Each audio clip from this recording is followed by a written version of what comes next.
Gentlemen and ladies and guests, with great pleasure, I would like to bring this 2,297th meeting of the Rotary Club of Makati West to order.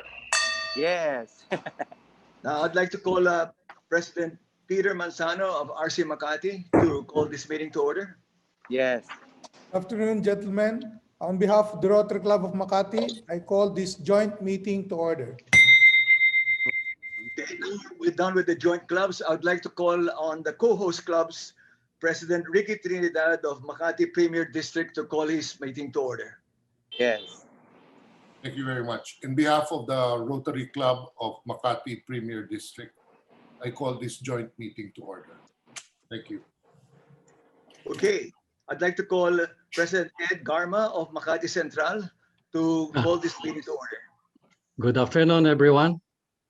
On behalf of the Rotary Club of Makati Central, I now call this meeting to order. Mayo.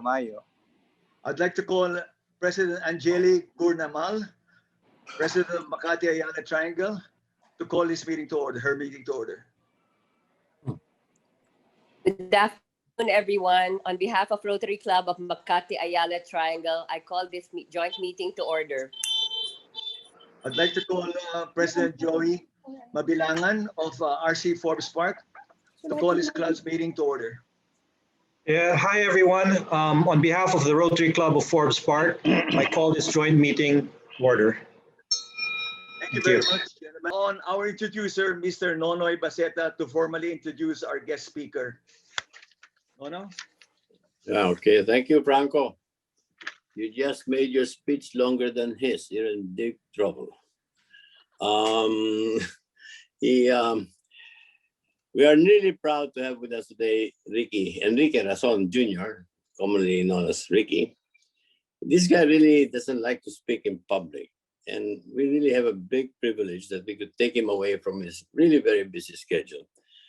Let me tell you what I mean. This guy is the chairman of ICTSI, or International Container Terminals. That company operates 32 ports in 19 countries. He's also the chairman of Bloomberry Resorts and, as we know, Soler Resort and Casino. He also chairs the ICTSI Foundation, which is involved in the Moderna vaccine and the Filipinas golf tournaments. He also heads up business interests in water distribution, power, mining, oil, and gas exploration, and leisure facilities. You name it, he does it. On top of all of that, he has been in the private sector forefront in the collective fight of the pandemic to the vaccine distribution. With that, I'd like to introduce you, Mr. Razon, Mr. Ricky Razon. Is he here? Yes, I'm here. All right, Foggy, go ahead. Thank you, Ono, for your kind, slightly exaggerated words. President Al Thompson, officers, directors, and members of Rotary Club Makati West and other Rotary chapters, thank you for this invitation to your meeting. It is a privilege to speak before you today.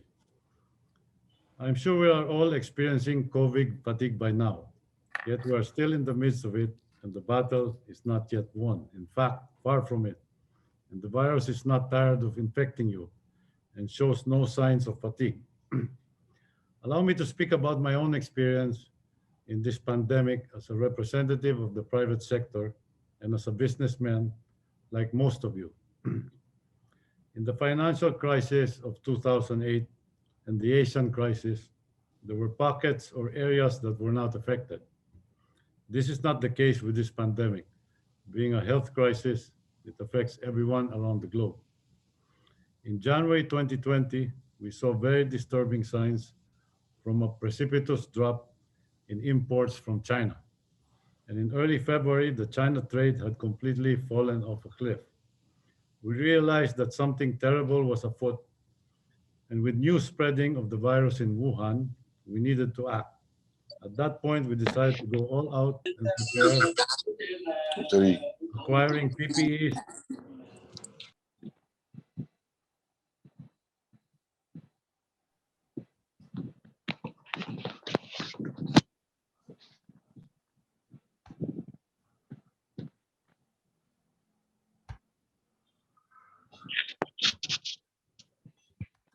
We ended up supplying government and private hospitals in the city with PPEs on a daily basis, and in the early part of ECQ and at the height of the pandemic.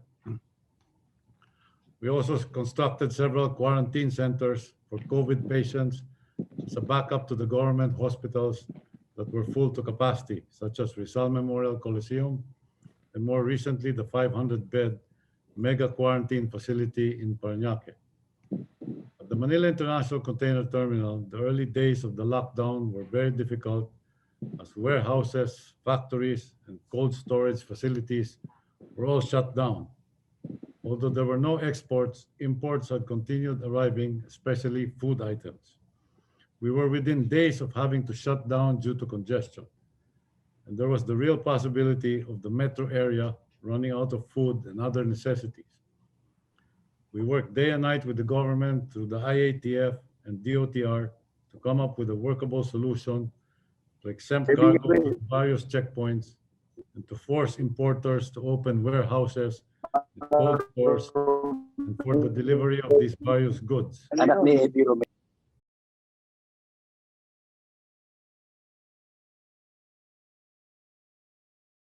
Control, and by the end of the month, operations were back to normal. Many lessons were learned during the early days of the lockdown, how people respond to emergencies and react to a horrible crisis.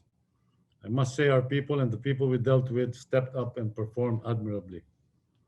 A lot has been done, but there is more to do. And as I said, the battle is not over, but a ray of hope emerges with the availability of vaccines. Not a small feat considering the yet limited production and logistical issues to distribute them. The collaboration of ICTSI and Bloomberry is taking the private sector lead in the procurement and distribution of the Moderna mRNA COVID-19 vaccine. The tripartite agreement is being finalized and will be signed shortly. We work with the Philippine Embassy in Washington, D.C., the Department of Finance, and Secretary Galvez to procure 20 million doses, which to date will be the largest combined national government, local government, and private sector vaccine order. From this total order, about 7 million doses go to 300 large and small entities that we were able to consolidate to form the buying consortium. ICTSI has formally committed to manage and fund the entire international logistics effort for the Moderna order. A state-of-the-art inoculation center is being planned to support not just our employees and their dependents, but the many small businesses that have joined the consortium and placed orders for the vaccine. Yes, the private sector can and does play a critical role in national healing and recovery. It is our moral and ethical obligation to help our country as best we can. Vital takeaway from this crisis is that wasting time in the hope that clarity will mean no action is needed can literally be deadly. Problems will arise regardless of how well and quickly we react, but how we respond to missteps is just as important as how we initially address a crisis. Defensiveness or blame is destructive. We should instead focus on the goal, that of fighting this pandemic like a war, which it is, against an invisible and insidious enemy, with all the resources that we have, and adapting quickly as new information and challenges arise. In short, we are in a position to help, must and should help. The Philippine economy, primarily driven by consumers, has been one of the hardest hit in the world, principally for this reason, with the lockdown and loss of jobs. This has cascaded throughout the economy and has wreaked havoc and carnage on medium and small businesses. Of course, there are always exceptions, as some survive and others even thrive in the environment. But the overall view is pretty bleak. The key to economic recovery for the Philippines will be a widely vaccinated country and the world as well, so that international travel and tourism may resume, plus the effectiveness and scale of government, fiscal, and monetary stimulus measures. From what I've seen of the latter, it still falls very short, in my opinion. Thank you and good afternoon.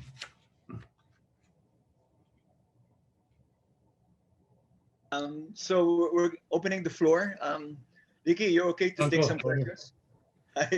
Yeah, I'm over to take some questions. Actually, it's not 2 o'clock. I have to be out earlier than that because but time. I'll take some questions. Okay, If you you have just any. tell us when you have to leave, Ricky. Yeah. Okay, are there any hands who would like to go first? I don't see any questions in the chat box. That's good. No. President Al, I know you have a question. I always have a Okay. question, but I'm always embarrassed to be the first one to ask. No, but even fire that away. he has to leave. Oh, Ricky, thank you very much for joining us again, as I said. And maybe I can ask, within your business, what are you looking for as the early indicators of sort of a return to some sort of normality in global trade? What are the sort of pre-forecasting indicators that you're looking for? Like I said, the international travel coming back and tourism, since those are probably the 2 hardest hit areas in this pandemic. And that's not going to happen until, I would say, majority of people globally are vaccinated. We don't even know how long the vaccine lasts. Yep. Could be that in 6 to 8 months you need another one, and then so the entire world has to be vaccinated again early next year. So this is a very unstable situation, I may say. And how are you seeing sort of global trade patterns start to reemerge? Well, all across the board in our network, global trade has improved quite well, except here in the Philippines. And another country would be Honduras, which also has been impacted severely, and not only by the pandemic, by natural disasters. Our business is actually doing quite well because we have more positive areas than negatives. But since most of you are doing business here in the Philippines, I would say Philippines is lagging behind in recovery. I have a question. Go ahead. Hi, Ricky. This is Ricky Trinidad of Rotary Club of Makati. Hi, Ricky. Hi, how are you, sir? Good. My question is, I saw the financials of ICTSI. Of course, you're involved in other ports, no, internationally, and your volumes are quite, there was some growth. Now, my specific question is for the Philippines. In terms of TEU growth, was there any growth in 2020, sir? No. In fact, we're down 17% in volume in 2020 over 2019. In the Philippines. How about the other ports compared to the Philippines? We had strong growth in areas like Australia, Mexico, Iraq, and some African ports, so which offset the drop in the Philippines. Okay. So overall, we grew, I think, 2% in overall volume, but we had strong growth in certain countries that offset the huge drop in the. In April, both MICT and North Harbor had drops in volume that we hadn't seen since World War II, the outbreak of World War II. Sir, I want a follow-up question on another business that you have. With regards to the casino business, no, I understand that that was really hit, no. You continue to progress with your Quezon City operation. So when will that casino open up? Well, talk about the casino is really terribly and badly hit. In fact, we closed down from March to September. Just opened to limited capacity. Now we're running at probably half capacity. Quezon City, we've delayed the opening till 2023. I guess if we haven't recovered from the pandemic by 2023, then we're all screwed anyway. So, okay, sir. What difference does it make? Yeah. Thank you, sir. I'd like to ask Congressman Paul Daza to ask his question now, please. Thanks, Franco. First, I want to share with everybody, we had Ricky as a guest speaker for a small group of members of the House of Representatives 2 weeks ago. He's here with us today. I'm just so amazed he's so busy with so many business interests, he's able to spend time with Rotary clubs and and other groups. So allow me to thank you, Ricky. Hats off. Yeah, hats off. Most business people like yourselves are just so inaccessible. So I think you're doing a good thing by sharing your experiences and accepting this invitation. So thank you very much. My first question is, I haven't seen any reports. I wanted to ask you if you or your people have a best guess, an estimate, when the Philippines will actually get somewhere near the herd immunity. Everybody knows you're helping, the private sector is helping the government, and the bottom line is getting the vaccines out. Do you have a ballpark on when that's going to happen? Well, I can only speak of the Moderna vaccine, which I'm involved with. 20 million doses will be completed by the fourth quarter, so that's 10 million people.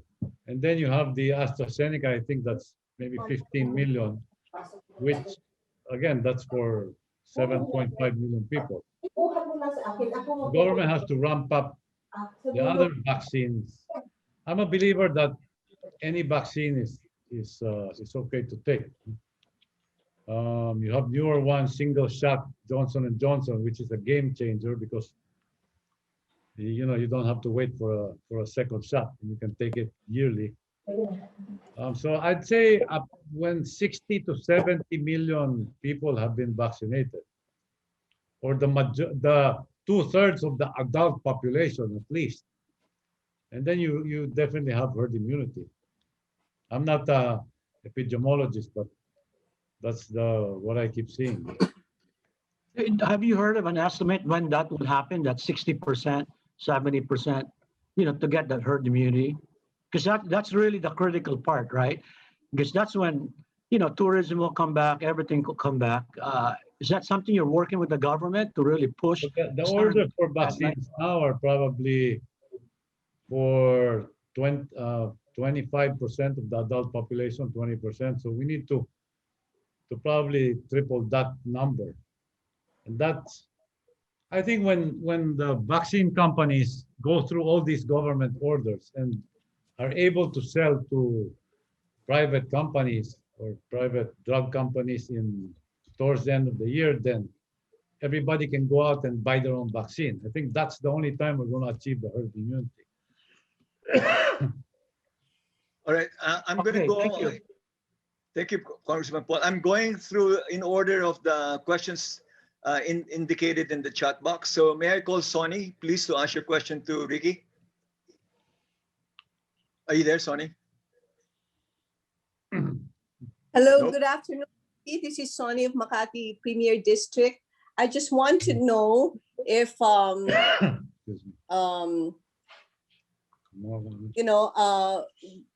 you mentioned there about 20 million doses that you're bringing in for Moderna, but 7 million will go to 300 large and small business entities. I would like to know where the 13 million will go, and what kind of negotiation did you have with government on this? Is it going to be subsidized to government, or is this a donation, or is there a it's not a donation, it's a commercial transaction. The 13 million is being bought by the national government, and they'll distribute it the way whatever their plan is. I'm not familiar with that. But maybe 3-4 million doses go to LGUs. So they will vaccinate their own constituents. And the negotiations started in January and are just concluding this week. So the negotiations are done. It's just the round for signing. Are you acting as a liaison here, or how will the payments be made by government? No, government is paying through a World Bank loan. We're paying the buying consortium. Each individual member is paying for their own doses. Okay, thank you very much. Okay, Gabriel Ayala, has your question been answered by Ricky? All right, so shall we go to yes, I answered. Thank you. George Barcelon, would you like to ask your question now? It's okay. Thank you. It's been answered. Andy Manalak of RC Makati. You have a question for Ricky? Hi, yes, sir. We're from Cal Williams, Manila Bay, and we're also from Rotary Club of Makati. We're actively promoting the Bay Area, and we'd like to know. Whether are you still pushing through with the Soler Cruise Center? That's a good question because that business has completely disappeared for now. No? I would say that we're not going to do that till the recovery is in full steam. No? Okay. Probably late next year or the following year. But of course, things disappeared, things come back. So at the right moment, we will still do that because that business will come back. It's very popular, just not possible now. Okay, yes. Yeah. Thank you very much, sir. Okay, PVP Chichi De Leon. I believe this has been touched briefly by Ricky, but would you like to ask your question, please? Yes. Good afternoon. I'm Chichi De Leon from the Rotary Club of Makati, Salcedo. Good afternoon, Sir Ricky. I just wanted to ask what measures are you taking in ICTSI during the pandemic and what were the strategies that you have developed to address the reduction of business? Because you mentioned that there was a reduction of business by 17%. Yes. So, I mean, I'm also in the same industry, so just we more or less have a fixed workforce in ICTSI. No? We cut costs wherever we can, but really what we did was suspend all our capital expenditures for the moment, since these are designed for volume growth. The volume just isn't there. Right. For any business, I'd say number one priority is survival. You got to do what you have to do to survive. If things grow again in the future, well and good, but you got to get there. You know?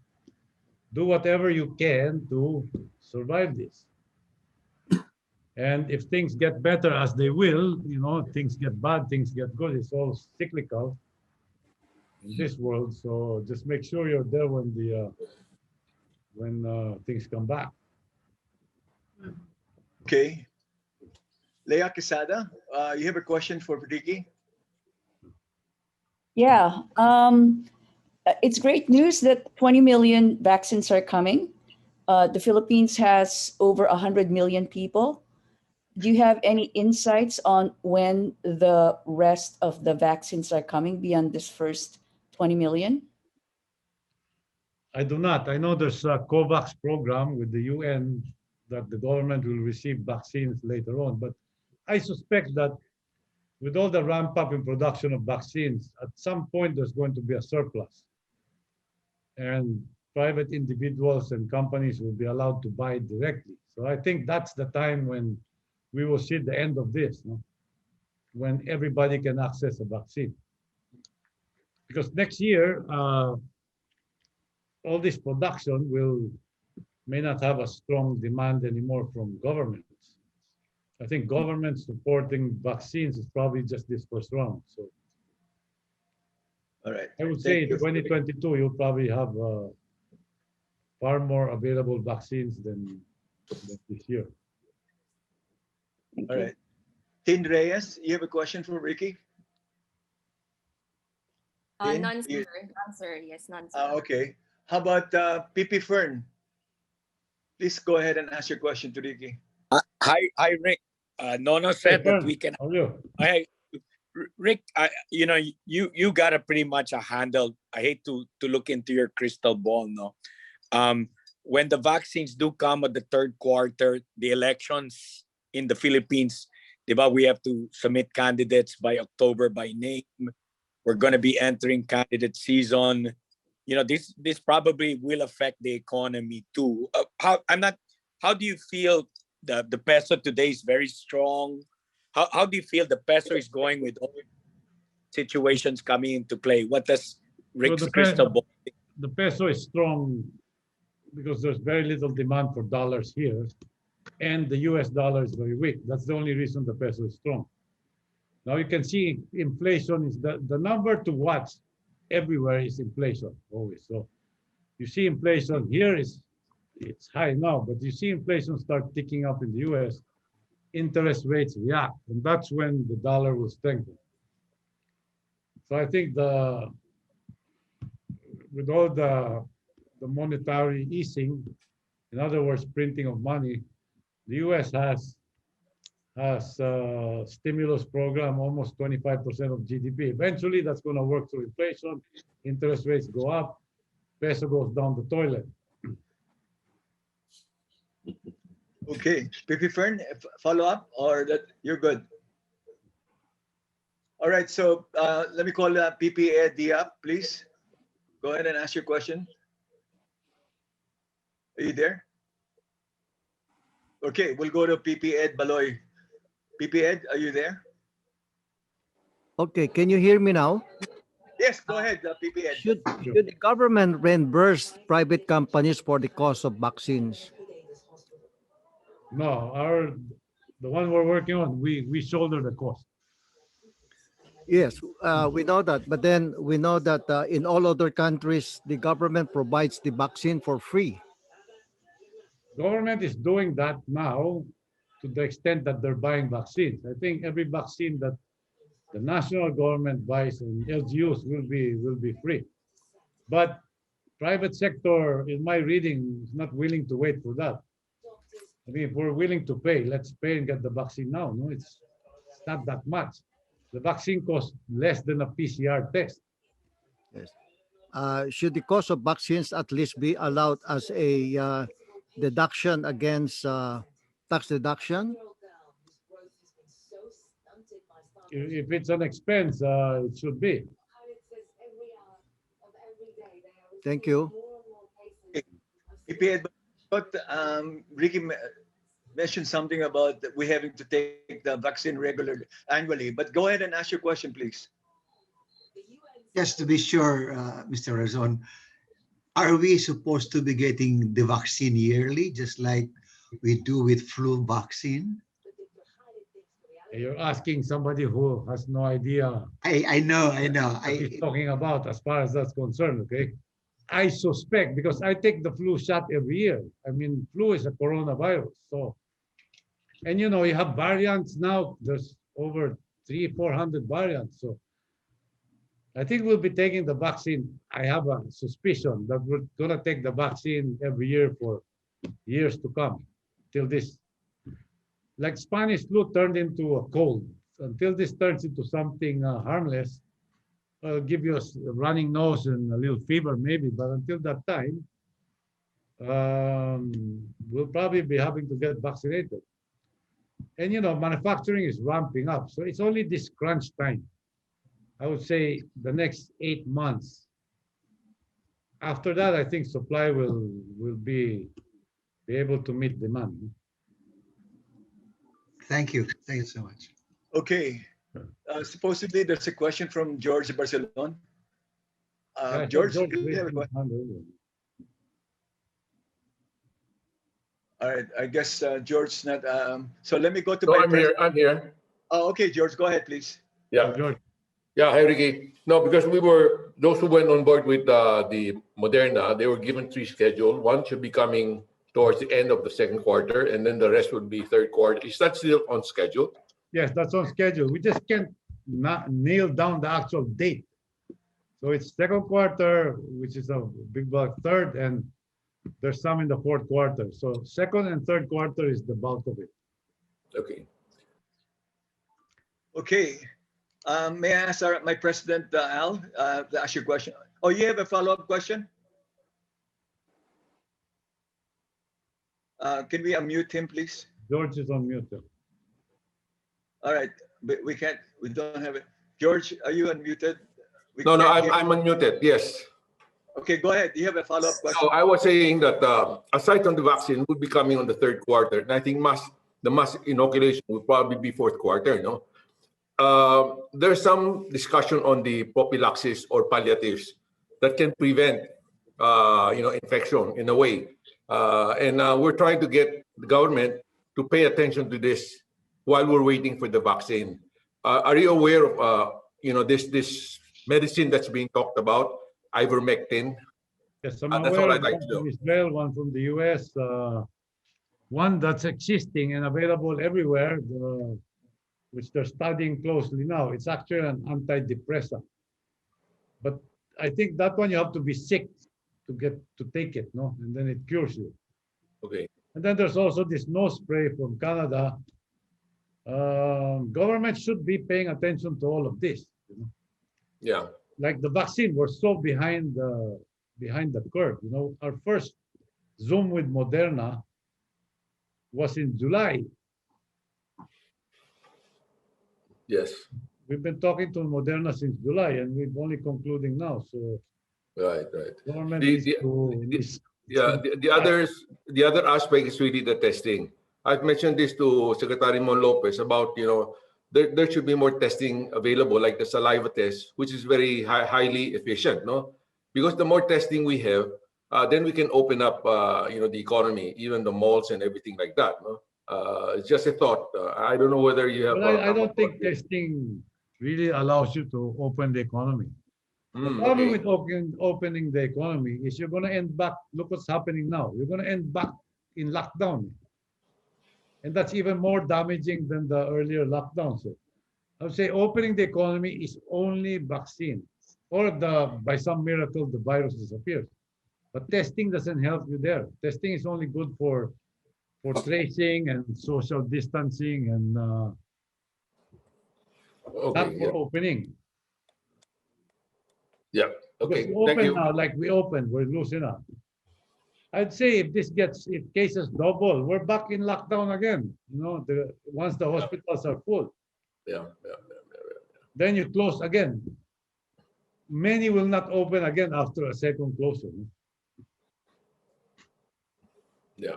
Very risky to open the economy. Yeah, that's right. Thank you, Ricky. That's a big concern to everyone. Thank you. President Al, you have a couple of more questions. Franco, why don't I defer to the other people, and I'll, if there's time at the end, I'll ask. But yeah, Franco, Fernando. Yeah, go ahead, Fern. Yeah, hi, Rick. Yeah, just a second one. No, as businessmen, most of us are. We're noticing that, ancient times people used to work all hours, and it became 8 days a week. Then no child labor, and then no diminution of pay. Saturday work, double overtime, night differential. Rick, and now work at home. Do you see people, and I know the young people, my kids and all, my kid, right? Are they gonna come back to work? What are you guys seeing? Because in our business like yours, we're on site, right? So are you seeing that people will go back to work in the Philippines, or is this going to be something we have to deal with on how to? Yeah. I think unless you have to, nobody wants to work from home. This talking like this, I mean, it's ridiculous, no? And people want to be out there, want to be moving around, exercising. So I think this is the opposite of what we were. When we're back to getting rid of this virus, things will be the opposite of what they are now. That's what I think will probably happen. All right, Hiro-san, you have a question? Hiro, no? Yes, can you hear me? Yes. All right. Hi, Ricky. Hiro Asandas Derianani from Rotary Club of Forbes Park. Yeah. As we all know, India is one of the largest production facilities of vaccines. And I believe they are donating a lot of vaccines, selling a lot of vaccines all over the world. Have you contemplated doing business with them? Ricky, that's my question. Thank you. Yes, no, actually, as we speak, Secretary Charlie Galvez is in India right now, in Pune, in the Poonawalla. And the Serum Institute. So they're working on a deal for Novavax to come in. India is the world's largest producer of vaccine. Even the AstraZeneca, the Pfizer, the bulk of these are actually being manufactured in India. Thank you. Thank you. Okay, I'd like to call Kim D. Ning. You have a question for Ricky? Yeah. Kim? Yes, I do. Mr. Enrique Razon, sir. Yes. I'd like to know, given that the Philippines has the highest COVID cases, how are you going to fare compared to other Southeast Asian countries economically in 2022?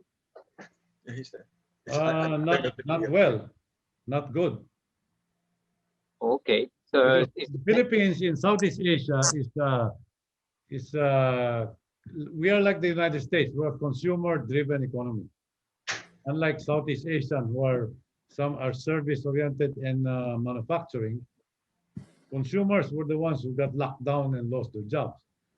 That's why we have the highest economic contraction. And it's why during the financial crisis, we fared better than them. This is the opposite again. So we are faring worse than our neighbors. But that's not to say that the economy won't recover. As soon as consumers have money again and spending power and have their jobs back, so we're probably looking about 3-4 years down the road to have growth, strong economic growth again. Like I said, depends on the government stimulus. The government could erase the economic drop by a massive stimulus package, which is what the US government has done, which is what the Chinese government has done. Let's see if they do it. Okay. Thank you. I have a question. I have a question. Sorry, can we go in the order of the questions, please? I hope you don't mind. No.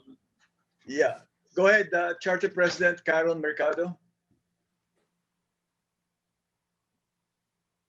No, I guess. PP Mon Guerrero, you have a question?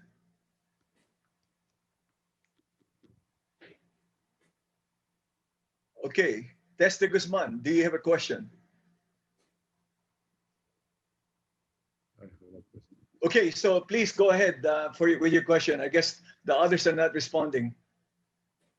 Okay. My question to Ricky is, he mentioned earlier that in the next 8 months, supply will meet demand. And well, I guess that's 2022.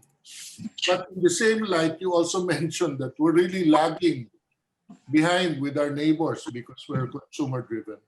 Yes. And hopefully 2023 will be the time when growth will come in, no? Now my question is, having said all of that, sir, what do you think of cyclical companies? When will that growth come back? I mean, cyclical companies meaning banks and all of the other cyclical companies here in the Philippines. So are you saying that the growth will come back in 2023? Well, everybody lives and dies with the consumer in this country, since we don't have a manufacturing base. Of course, we have exporters. They're probably going to be exempted from this. So exporters will probably benefit first than any other companies here. No? You can just see the demand for power demand for water is up because everybody's washing their hands, but demand for power is down. It's depressed. No? That's one of the early signals of how the economy is doing. But it's going to be what it's going to be. So best is to be prepared for a longer hold than we hope. Thank you. Okay, sir. We all hope and pray that we recover right away. You know, who doesn't want that? But you got to be realistic about it. But you know, the economy is still resilient because you know we are a pretty resilient country, even though we're well behind in many things. But you think there'll be a ramp up next year because it's an election year? Yeah, so as soon as the politicians start spending and buying votes, should help the consumer. Okay, Serge Arroyo. Yes, thank you so much, Mr. Razon, for sharing your time with us. I just wanted to touch on something you mentioned earlier about U.S. inflation and its possible repercussions here. So do you, in your forecast, are you looking at the potential for inflation in the U.S. and how will that reflect on us, and when, if ever? Yes, Thank I you. do. Actually, we already have inflation here. It was 4.7%, I believe, in January. Yes. Because of circumstances around food, pork, beef, and Yes. chicken, etc. Because you have the pandemic, you have the hoof and Yes, sir. mouth, or whatever it is, swine flu. But with the stimulus size of the U.S. going back to 2008 up to now, at some point, the only thing is I cannot say when, but it just has to happen that inflation works its way through. Of course, the when is really the question here, no? So best is to not be surprised by inflation, no? When it comes. Thank you, sir. Thanks a lot. Yeah, Franco, I think I gotta go now. Maybe take one or two more questions. Well, let me take advantage of one question then. What can we do for the youth in Philippine sports, the likes of Miguel Tabuena, Mike Ayala, Bianca Pagdanganan, so that they won't get behind as a result of the pandemic and all of these restrictions? Well, the U.S. golf is going through, no? So that's taken care of. Get them vaccinated and get back to competition. There's really no competition going on anywhere in Asia right now. No? That's we're not even certain the Olympics is going to happen, but I think they're in the same boat as the rest of us. Okay, good. All right, so one last question. Ricky, anybody else? Now's your last chance. And Ricky, I hope it won't take another 15 years before you become a guest speaker in our club. Yep. Yeah. Franco, I'll just ask one last one before we wrap up, if I can. It's completely off vaccine because it's all been vaccine so far. Yes. Ricky, in my experience, if you're a two-handicap golfer, you're either naturally talented or else you've been spending far too much time practicing. Which are you? And second question I have is, I see you're a kiter. My friends keep trying to get me into that. How is that to start with as an old man with bad joints? It's a fantastic sport, very addicting, similar to golf, but long-term not as difficult as golf. In the beginning, it's very difficult.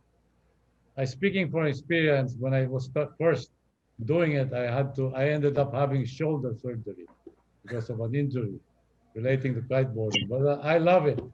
And the season is right now during the Amihan, which will probably last another 2-3 weeks. Okay. So you divide, especially during lockdown, you divide the year between golf, during Habagat, and kiteboarding in Amihan. It's good. Excellent. Thank you for Both that. are great. Yeah. Question. Franco, can I ask a question? Ricky, are you ready to take one more? I think he's already said the last two. Yes, Sorry okay, about that. one more. And then I okay, one last. Okay, you're in, PP Ed. Oh, Franco. No, it's PP June. Yes, go ahead. I'm sorry, PP June. Hi, June. Yeah. Hi, Ricky. How are you? I'm okay, as good as anyone else. The question I'd like to ask is, what advice would you like to give the presidential candidates to best, so that they can best get our country moving again?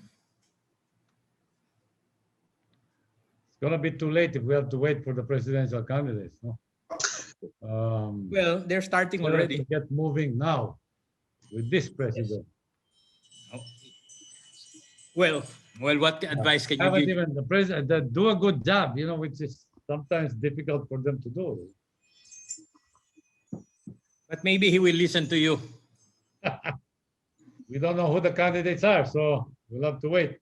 In the meantime, everybody should get involved and do what you can to fix this. As soon as, and talk people into getting vaccination. There's only half the country that wants the vaccine. We'll never get out of this if that's the case. You got to go out and convince people they need to get vaccinated. Singapore and Indonesia now made it mandatory. I guess that's not going to happen here, but a job promoting vaccination, I think, is one very critical thing that your clubs can do. Okay. Okay. So Vicky, please stay for one more minute. Our president's going to give you a token of our appreciation. President Al. All right, thank you everybody for joining our joint meeting today. On behalf of the Rotary Club of Makati West, Ricky, I know that you've been with us before. The last time you were with us, we had just started a program called The Gift of Life. We're now into our 17th year of that. We provide life-saving heart operations to indigent children across the Philippines. I think this year we will have, by the end of this year, we'll have completed 1,500 of those. And so what we've done this week is to dedicate one of those operations, and I guess one of those lives, to you, and gratitude for you joining us today. So the operation that was conducted on Elijah Pascual was done in your name, and we'll send this to you. Appreciate it a lot. Thank you, sir. Thank you. Thank you, everybody.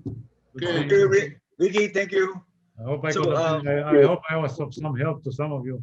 Thank you. Very informative. Boss Ricky. All right. P. Franco, if I may. Yeah, go ahead. Yeah, since you tasked me to acknowledge dignitaries, I'd like to welcome to our meeting our District Governor, Chacha Camacho. Hey, Governor Chacha. Hello, welcome. Hi, good afternoon. Thank you. That's it, PPJ. All right, I'll turn it over back to President Al. Do I call President Peter first to close the meeting to order, and then you in turn? Please do, yes. Yes, President Peter, if you would like to adjourn the meeting now for your club. Okay. On behalf of the Rotary Club of Makati, this joint meeting is hereby adjourned. Okay, and then President Al, maybe you can close the meeting for the co-host as well as for our club. Yeah, shall do. All right, on behalf of all of us today, and thank you very much for being our guests and for joining us for this very enlightening meeting. I hereby adjourn this 2,297th meeting of the Rotary Club of Makati West. Okay. Thanks, all. Thank you. Thanks, President Al. Thank you. Thank you. Good seeing everyone. Cheers. Cheers. Nice one. Stay well. Get yourselves vaccinated. Well. Bye.